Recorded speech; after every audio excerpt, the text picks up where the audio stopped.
Dopustniška sezona je pred vrati. Številni že odštevamo dneve do plavanja v morju ali bazenu. Za nekatere malčke bo to prvi stik s plavanjem, potapljanjem. Kako otroka seznaniti s tem in kaj storiti, če imamo doma otroka, ki se boji vode? Zanimivo vprašanje, ki seveda terja tudi pravilni ali pa vsej napotek, ne samo odgovor. Dobro jutro. Želimo Dorici Šajber z katedre za plavanje na Fakulteti za šport. Pri kateri starosti torej naj bi otroka nekako začeli navajati na bazen, na morje, na vodo nasploh? Ne bomo zdaj govorili o tem, da je treba verjetno že pri malčkih začetkov jih začnemo kopati in tako da vendarle je pomemben ta prvi stik z vodo. Zelo je pomemben prvi stik z vodo. Plavamo lahko od 0 do 100 let. Torej nikoli ni prepozno, kdaj začeti. Vprašanje je, ali je prezgodaj lahko. To je pa vse odvisno od cilja, kaj želimo doseči, na kaj želimo vplivati.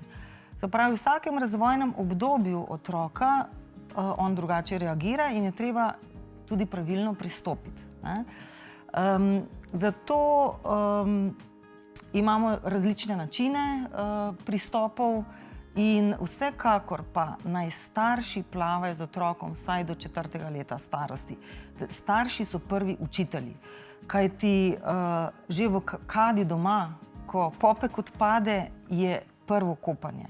In je vsakodnevno kopanje. In to vsakodnevno kopanje zelo vpliva, kakšen odnos bo imel otrok do vode in kasneje potem v bazenu, morju in kot plavalec. In ti prvi stiki so zelo, zelo pomembni, vplivajo na celo življenje. Je pa, da naučimo otroka plavati, pa zelo, zelo pomembno, kajti potem se lahko začne ukvarjati z mnogimi drugimi vodnimi športi, kar plavanje je pogoj za vse ostale vodne športe. Ja, konec koncev otroci so vajeni 9 mesecev bivati v nekem tako imenovanem bazenu, v narekovajih. Ampak kljub vsemu je pa veliko staršev strah otroka ne samo potopiti, mogoče z glavo pod vodo, ampak že polivati njegov obraz. A so te strahovi upravičeni? Glejte, sam strah pri otroku, strah ni prirojen. Strah je pridobljen z negativno izkušnjo. Torej, vse ti prvi koraki do plavanja in do stika z vodo so zelo dragoceni in pomembni. Torej, morajo biti pozitivni, otrok se mora dobro počutiti, biti v varnem okolju, v ljubečem okolju in potem bo lahko sprejel tudi samo gibanje v vodi. Nekateri otroci uživajo v banah, recimo takole, ko jih kopamo doma, ko pa pridajo v bazen ali pa v morje, pa nekako jih postane strah. Zakaj se to zgodi? Zaradi te širine, ker vendarle ne, banja je omejena, dobro, rob bazena tudi pač poznamo, ampak morje je pa veliko, široko. Lejte, v bani prvo imate vodo 36-37 stopinj, naša telesna temperatura je 37, in že morje hladneje.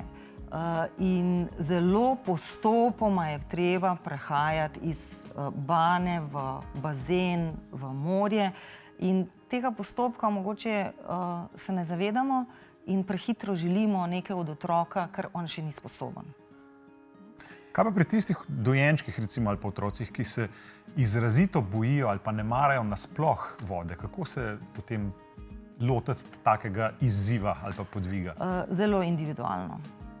Zelo individualno moramo ugotoviti, kakšen je vzrok tega strahu. Smo rekli, da strah ni prirojen, ampak je pridobljen. In odpraviti vzrok. Zdaj pa lahko tudi en primer bo mogoče na koncu, če bo čas, bom še primer povedala, kako to izgleda na plavalnem tečaju. Kaj pa sicer glede plavalnih pripomočkov? Na tržišču jih je ogromno, od rokavčkov, priljubljeni so tudi različni tele obročki, za katere v bistvu smo rekli tudi, da jih bo taj že danes napihnil, ampak očitno ne bo časa. Če bo čas. Kaj menite o vsem tem? Ja, na tržišču je veliko rekvizitov, treba je pa izbrati pravilno. Torej, da sam rekvizit, da dvigne plovnost, pomaga pri vzgonu. Se pravi, da otrok ni v pokončnem položaju v vodi, ampak da je v ležečem položaju, da mu nekaj nudi torej v prsnem delu, da nudi podporo, da nudi stabilnost in če je napihljiv, to ste prinesli Fredov plavalni obroč, ki ga zagovarjam, in ima več komor, 6 komor, ki, če se katerakoli spusti, da je dovolj varen, potem otrok je pripet, da se ne zvrne naprej oziroma da drži stabilnost in da predvsem je pa ta prsni del pomemben, da je on v ležečem položaju in zadaj odprt, ni obroč, ampak je kot podkev, zadaj odprt, da ima dovolj prostora za gibanje nog. Imamo pa dosti drugih rekvizitov še. V šolah se uporabljajo kače, plavalne deske, ki tudi pomagajo pri vzgonu.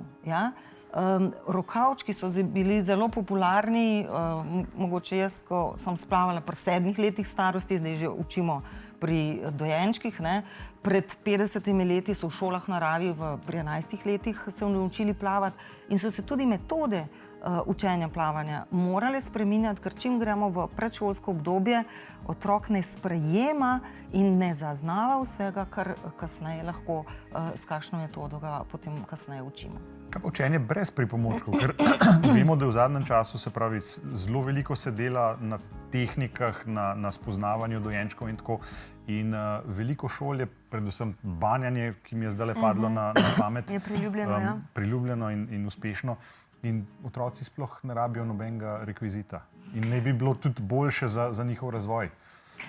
Bom predstavila, se pravi, iz teh kongresov, svetovnih kongresov plavanja dojenčkov, sem nekako naredila ene izseke, da imamo 3 veje plavanja dojenčkov v svetu.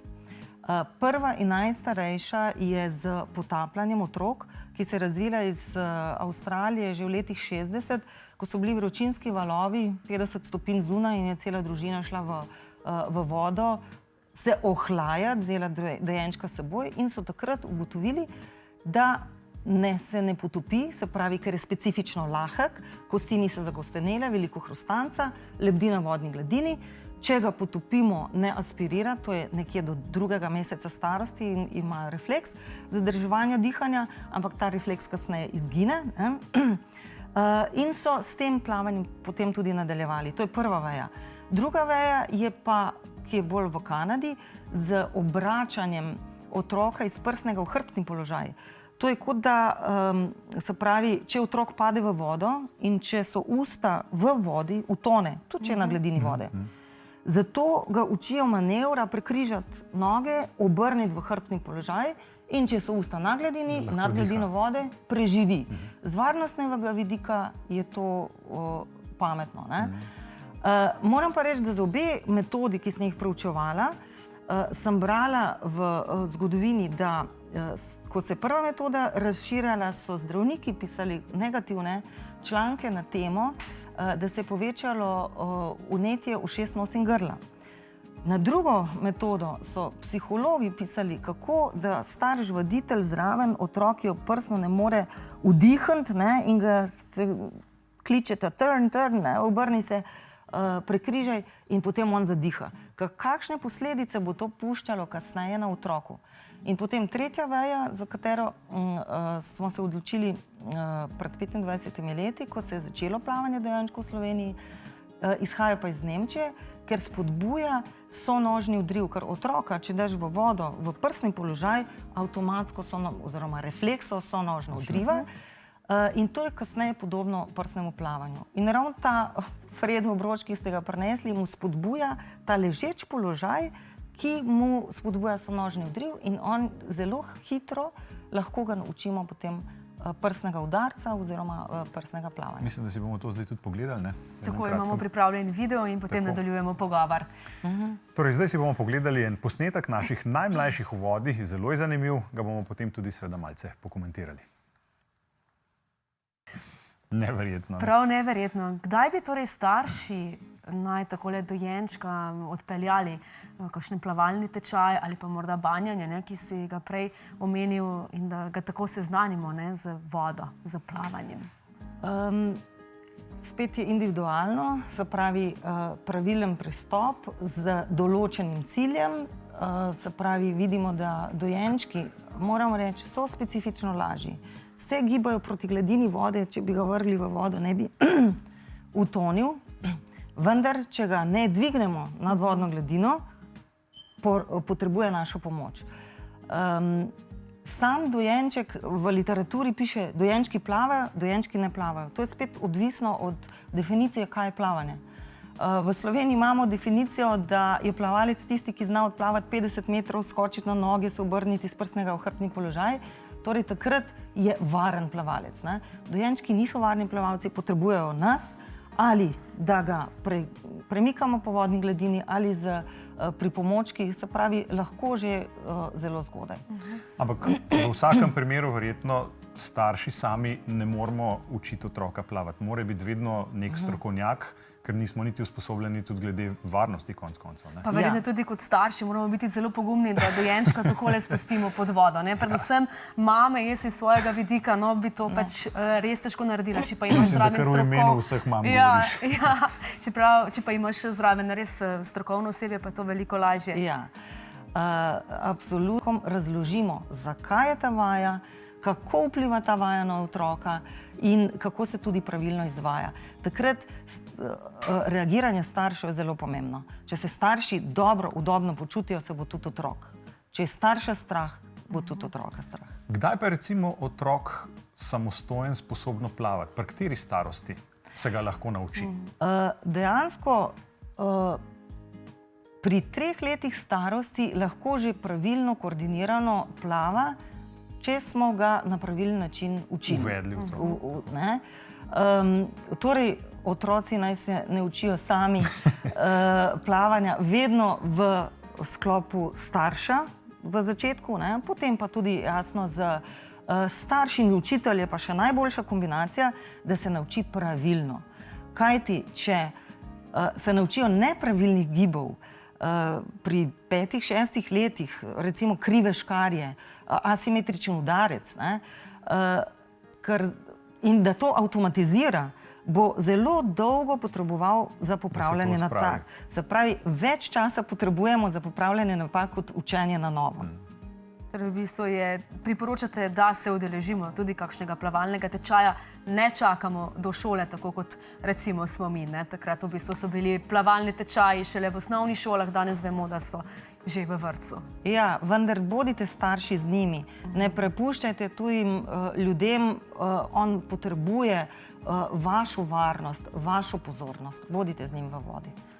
To je najbolj pomembno. Ja, hvala lepa za vse te koristne napotke in za obisk v studiu. Hvala lepa.